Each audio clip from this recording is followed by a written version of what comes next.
Romans 14 verses 7 to 9. Living and dying to the Lord, the gospel grounds for mutual grace. We do not live to ourselves, and we do not die to ourselves. If we live to the Lord, and if we die to the Lord. So then, whether we live or whether we die, we are the Lord's. For to this end Christ died and lived again, so that he might be Lord of both the dead and the living. What does it mean to truly belong, not in theory, but in the marrow of your being? We live in a culture that idolizes autonomy, hails personal freedom, and teaches that we are the captains of our souls. But Paul turns this ideology inside out. In Romans 14, his concern is not abstract theology, but the very practical and pressing need for unity among believers in matters of conscience, those things that may differ from one Christian to another. And what is his foundation for peace, patience, and grace among God's people? It is this: you are not your own. Life and death alike, the whole sweep of your existence, belong to Christ, and your brother's life does too. Romans 14 verses 7 to 9 declares that every believer's life and death is entirely under the dominion of Christ, whose redemptive work establishes his universal lordship. This truth not only grounds our assurance, but commands a Christ-centered ethic of mutual grace, humility, and accountable forbearance. First, we live and die not to ourselves, but to the Lord, verses 7 and 8. Paul begins with a categorical denial of human autonomy.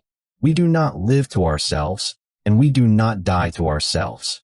The Greek phrase, "Oudiskar haimon eautos," translated, "For none of us lives to himself," or "For none of us lives for himself," employs what is called emphatic negation, stressing that there exists not a single believer whose life is their own. The syntax underscores a complete theological disavowal of self-possession. This is not merely an ethical exhortation. It is a creedal declaration. The Christian is not a sovereign individual, but one wholly claimed. The mirrored clause, kai oudis eauto apothneske, translated, "And none of us dies to himself," bears equal weight. Whether in the trials of living or the mystery of dying, we are not our own.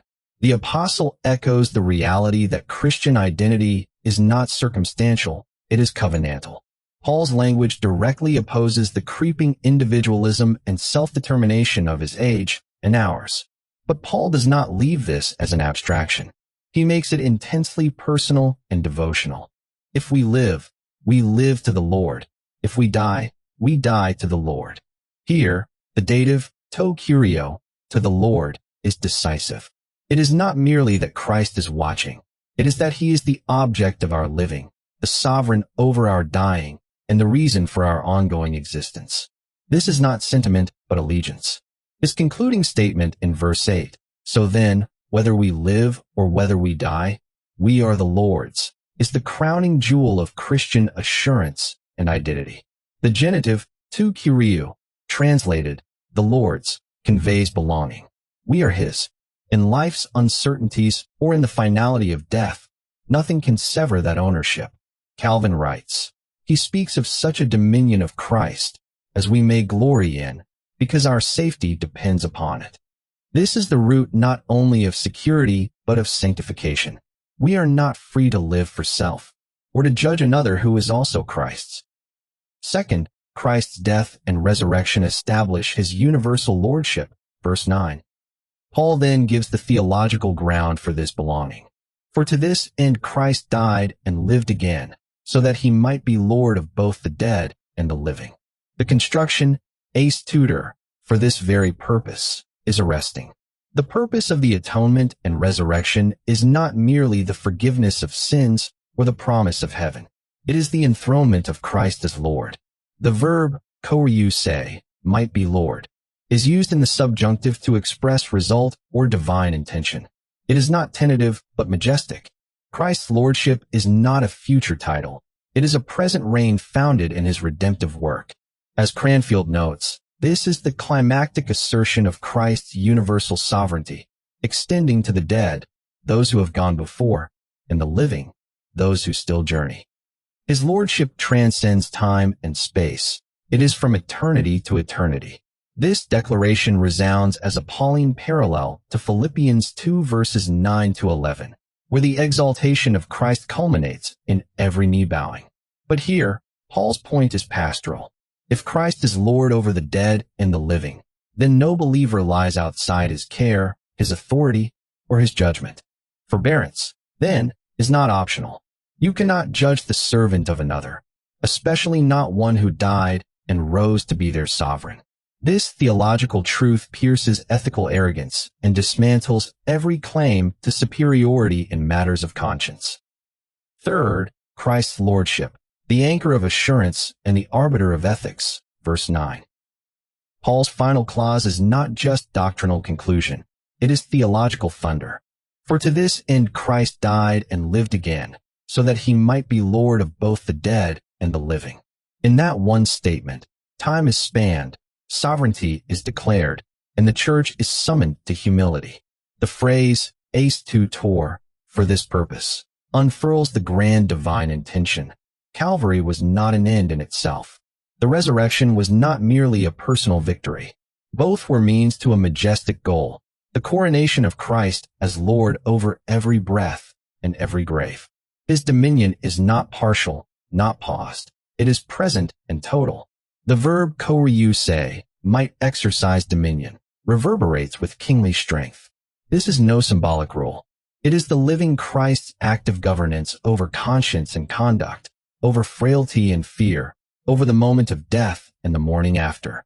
And if this is true, if Christ reigns not only over your brother's convictions, but also over his corpse, how dare we attempt to sit in judgment over him? The throne is occupied, the crown is worn, and you are not the Lord. But this lordship, while it strips us of our pride, steadies our trembling hearts. It is the rock beneath the weary, the scepter that drives back fear. Whether you are rejoicing or unraveling, whether your breath is shallow or strong, if he is Lord of the dead and the living, then there is no place where he is not already present.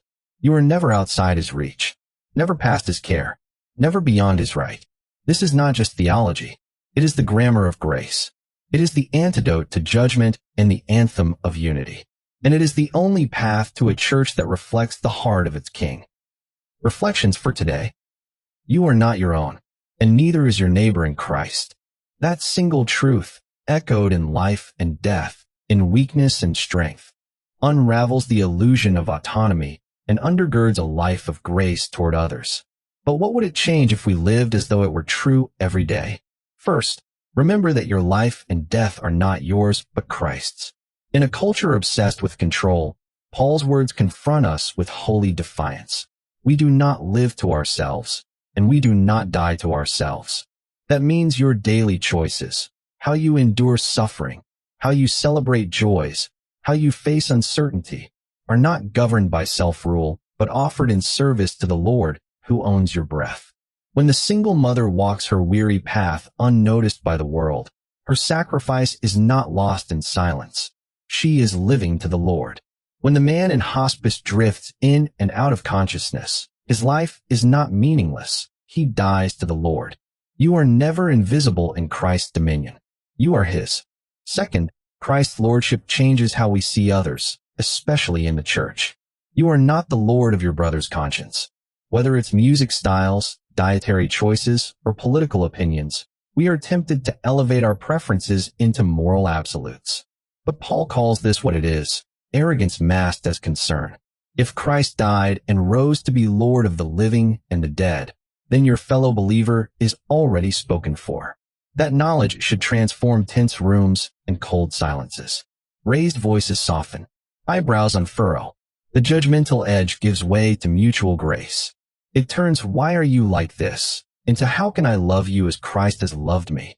Third, Christ's death and resurrection were not merely acts of love. They were acts of enthronement. Paul says Christ died and lived again so that he might be Lord. This is not abstract theology. It is the reason you can rest tonight, the reason you can entrust your dying father, your wandering teenager, or your own fragile body to God's care. Because Christ did not simply rise for himself. He rose to reign. And his reign is not tyrannical. He rules with the scars that bought you. That means his claim over you is not cold authority, it is covenantal love. You are not drifting. You are held. Fourth, our assurance in life and unity in the church both flow from this shared belonging. When you doubt your place in God's family, when guilt clouds your conscience or weariness silences your worship, remember, you are the Lord's. That is your identity. And when your church strains under difference, when others' freedoms or restrictions bewilder you, remember, they too are the Lord's. That is their anchor. Humility grows when we step off the throne and let Christ be Lord of others. Grace blooms when we see one another not through the lens of comparison, but of Christ's possession. Fifth, in a world of hyper-individualism and self-constructed identities, this truth steadies the soul. You are not your own project. You don't have to craft your worth or invent your identity. You are not lost in ambiguity. You are Christ's. The one who owns your life also governs your story, from the day of your birth to the hour of your death. His hands are pierced, but they do not drop what they claim. This is not bondage. It's the only real freedom, to be owned by love. Conclusion. Romans 14 verses 7 to 9 calls the church to remember whose we are. Christ's redemptive mission was not merely to forgive sins, but to reclaim lordship over life and death. When we grasp this, when we know that all we are belongs to him, it humbles our pride, stills our judgments, and deepens our love for one another. To live and die to the Lord is not simply a theological slogan. It is the soul's deepest identity and the church's only hope for grace-filled unity.